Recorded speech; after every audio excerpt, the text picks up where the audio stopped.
ఈరోజు ముక్తికి మెట్లు అనే సిరీస్లో 10వ భాగంగా నువ్వు నిమిత్త మాత్రమే. దీని అర్థం ఏమిటంటే మన చేతుల్లో ఏమీ లేదు, చేసేది చేయించేది ఫలాన్నిచ్చేది అంతా ఆ పరమాత్మ అని. మనం ఏమని అనుకుంటాము, నేను నా భార్య భర్తని ఎన్నుకున్నాను అనుకుంటున్నాం కాబట్టి ఇంత సంపాదిస్తున్నాం కాబట్టి నాకు ఈ సన్మానం జరిగింది, ఇలా మనల్ని మనమే కీర్తి చేసుకుంటున్నాము. మీ శరీరం లోపల ఓ పెద్ద కర్మాగారం నడుస్తుందని మీకు తెలుసా? మీ జీవితానికి ఇంత ముఖ్యమైన ఈ పని మీరు చేస్తున్నారా? అది మీ ఆధీనంలో ఉందా? మరి దీన్ని ఎవరు నడుపుతున్నట్టు? సమాధానం మీరే చెప్తాడు, భగవంతుడని. అవును కదా, ఇక్కడ దాకా ఏ సందేహం లేదు కదా. శరీరం లోపల అంత పెద్ద పనిని ఎంతో సమర్థవంతంగా నడిపే ఆ పరమాత్మ శరీరం బయట ఎందుకు నడపడు? మన శరీరం లోపల బయట అంతా నడిపేది ఆ పరమాత్మే. మనం భార్యని కానీ భర్తని కానీ ఏరి కోరి ఎన్నుకుంటాం అనుకుంటాం, కానీ మీరు పుట్టినప్పుడే వారిని మీ జతగా రాసి ఉంచాడు ఆ పరమాత్మ. ఇక్కడ మీకు సందేహం రావచ్చు, అయితే మన సంబంధాల కోసం వెతుక్కుని శ్రమపట్టం ఎందుకు? భగవంతుడు ఏ కల్లోనే కనబడి అడ్రస్ ఇచ్చేస్తే వెళ్ళి పెళ్లి చేసుకోవచ్చు కదా అనుకుంటాం, అవునా? కానీ దేవుడు లోపల బయట కూడా ఇంతలా చేసి పెట్టేస్తే మన సోమరం అయిపోము. అందుకే భగవంతుడు లోపల అంతా నేనే నడుపుతున్నాను కదా, బయట మాత్రం మీరు మానవ ప్రయత్నం చెయ్యండి, అది మీకు అవసరం అయితే నేను ఇస్తాను, లేకపోతే లేదు అంటాడు. కనుక బయట పనుల్లో భగవంతుడు మానవ ప్రయత్నం చేసుకునేంత వరకే మనకు స్వేచ్ఛనిచ్చాడు. అసలు కర్మే చేయకపోతే ఫలితం ఎలా వస్తుంది? కనుక మానవ ప్రయత్నం చేయాలి, ఫలితం ఏదైనా దైవ ప్రసాదంగా తీసుకోవాలి. ఇక్కడ మనం తెలుసుకోవాల్సింది ఏమిటంటే, ఇది నేను చేస్తున్నానని విరవీగటం మానుకోవాలి. మన చేతుల్లో ఏమీ లేదు, అంతా భగవంతుడి ఆజ్ఞ ప్రకారమే జరుగుతుందని తెలుసుకోవాలి. ఉదాహరణకి గాలిపటం నేను కాబట్టి ఇంత బాగా ఎగురుతున్నాను గర్వపడుతుంది అనుకోండి, నిజానికి అది అలా ఎగరటానికి ఆధారం ఏమిటి? దారం. మరి అది ఎగరవేసేది నువ్వే కదా. ఆ గాలిపటమే మనము. భగవంతుని చేతిలో మనం ఓ పరికరం మాత్రమే. ఆయన ఎలా చేస్తే అలా చేస్తాం.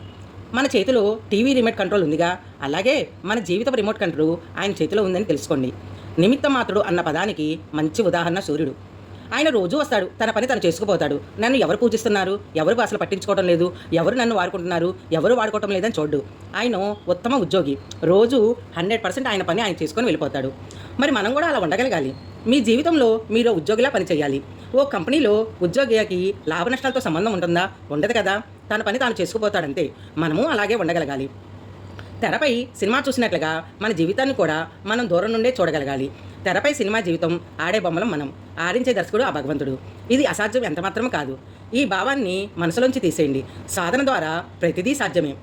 మీ పూర్వజన్మ కర్మలను అనుసరించి మీకు ఏమి జరగాలో, మంచి చెడు అన్నీ మనం పుట్టినప్పుడే నిర్ణయింపబడతాయి, అలాగే జరుగుతాయి కూడా. మరి జరిగే వాటిని సాక్షిభూతం చూడటమే మనం చేయాల్సినది. అంతేగాని వాటి కోసము ఓ ఆరాటము పోరాటము ఎంత చేసినా జరిగేది జరక్క మాందు.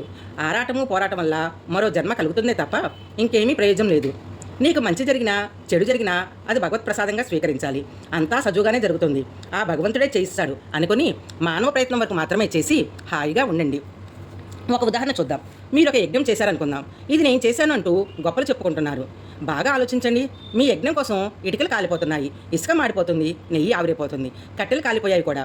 మరి అగ్నిజ్వాల తగలకుండా దూరంగా కూర్చొని యజ్ఞం చేసి నేను చేశానని చెప్పుకుంటున్నారే, నిజానికి కాలిపోయినవేవి ఆ మాట అనటం లేదు. ఇంకో ఉదాహరణ, మీరు ఒక మొక్క నాటారు, అది బాగా పెరిగింది, మీరు చాలా ఆనందపడ్డారు. ఇంకొంచెం లోతుగా ఆలోచించండి. ఆ మొక్క ఎదగడానికి మీతో పాటు నేల, గాలి, వాన కూడా సహకరించాయి కదా. అందువల్లే మొక్క అంతా బాగా ఎదిగింది. ఆలోచించండి. మీరు ఒక్కడే ఆనందపడ్డారు తప్ప పైన ఏవీ ఆనందపడలేదు. అవన్నీ నిమిత్త మాత్రంగా తమ పని తాము చేశాయి. అదే మొక్క చనిపోయింది అనుకుందాం, మళ్ళీ మీరు ఒక్కరే బాధపడ్డారు, ఆ పైన ఏవి మీ బాధపడవు. అలాగే మొక్క కోసం పనిచేసాయి కదా, మరి వాటికి లేని ఆనందం దుఃఖం మీకొక్కరికే ఎందుకు? ఆలోచించండి. అవి నిమిత్త మాత్రంగా వాటి పని చేసుకుపోయాయి. అందుకనే సుఖానికి పొంగిపోకుండా, దుఃఖానికి పొంగిపోకుండా సమస్థితిలో అంటే నిమిత్త మాత్ర స్థితిలో ఉండడానికి ప్రయత్నించండి. అది అసాధ్యం అనిపిస్తుంది కదా మన మనసుకి. మనకి అజ్ఞానంతో కాలం అలాగే అనిపిస్తుంది. ఇంకా వివరంగా చెప్తాను, అర్థం చేసుకోండి. మీకు మొదటిపెట్టు బాగా అర్థమైంది కదా. మీ శరీరమే మీది కానప్పుడు ఈ జీవితం గురించి అంత ఆపేక్ష ఎందుకు? ఈ జీవితము నాటకము, సినిమా 100 ఏళ్ళకి రాయబడింది. ఆ తర్వాత ఈ జీవితానికి ఈ శరీరానికి మీకు ఏ సంబంధం ఉండదు. ఇది బాగా అర్థం చేసుకొని మీ జీవితానికి మీకు మధ్య దూరం తెలుసుకొని జీవించండి. ఈ జీవితం మీది కాదు, మీ ఆప్తమిత్రుడు అనుకొని ఉండండి. మీకు ఓ సమస్య వచ్చింది, ఈ సమస్య నాది కాదు, నా ఆప్తమిత్రుడిది అనుకొని శరీరాన్ని అనుకొని మీరు ఆ కష్టాల్లో మునిగిపోకుండా ఆ సమస్య నుండి విడిగా ఉండి దాని పరిష్కారం కోసం పాటుపడండి. అప్పుడు సమస్య 50% కష్టాలు తిన్నట్టే అనిపిస్తుంది. మీ ప్రాణం మీరు పట్టించుకోకపోయినా ఆ భగవంతుడు నడుపుతున్నారు కదా, మీకు ఇది అవసరం, అందుకే మీరు అడగకపోయినా ఆయన నడుపుతాడు. అలాగే మనకు కావాల్సినవి రావాల్సినవి ఆయనే ఇస్తాడు. నువ్వు తప్పించుకోవాల్సిన అవసరం లేదు. నీకు రావాల్సింది నీ దగ్గరకు వస్తుంది. మనకు అర్హత లేనిది ఎంత తాపేటపడ్డా అది మన దగ్గరకు రాదు. మనం చేయాల్సిందల్లా మానవ ప్రయత్నం మాత్రమే. ఫలితం దేవుడికి వదిలేయాలి. నేను చేస్తున్నాను అనే భావన బంధానికి కారణం.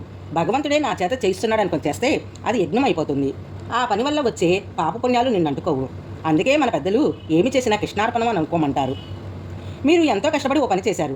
ఆ పని సఫలమైంది. ఇది నాకు మంచిది, అందుకే భగవంతుడు ఇచ్చాడనుకుని హాయిగా ఉండండి. విఫలమైందా? అది నాకు మంచిది కాదు, అందుకే భగవంతుడు నాకు ఇవ్వలేదనుకుని హాయిగా ఉండండి. ఏ పనికైనా మానవ ప్రయత్నం చేయండి, రాక్షస ప్రయత్నం వద్దు. ఈ దేహం పుట్టినప్పుడే మనం చేయవలసినవి నిర్ణీతమై ఉంటాయి. వాటిని ఆమోదించడం కానీ నిరాకరించడానికి కానీ మన చేతుల్లో ఏమీ లేదు, గుర్తుంచుకోండి. అందుకనే భగవంతుడు అప్పగించిన పనులన్నీ ఓ ఉద్యోగిలాగా బాధ్యతతో చేయండి, ప్రేమతో కాదు. ఎందుకంటే మమకారాలు కూడా మనల్ని బంధిస్తాయి. మానవ ప్రయత్నం చేయండి, ఫలితం ఏదైనా అది భగవత్ ప్రసాదంగా స్వీకరించండి. అంటే అప్పుడు ఆ కర్మ మనల్ని బాధించదు. నేను చేస్తున్నానన్న అహం విడిచిపెట్టండి. అదే నిమిత్రమాత్రలకున్న స్థితి.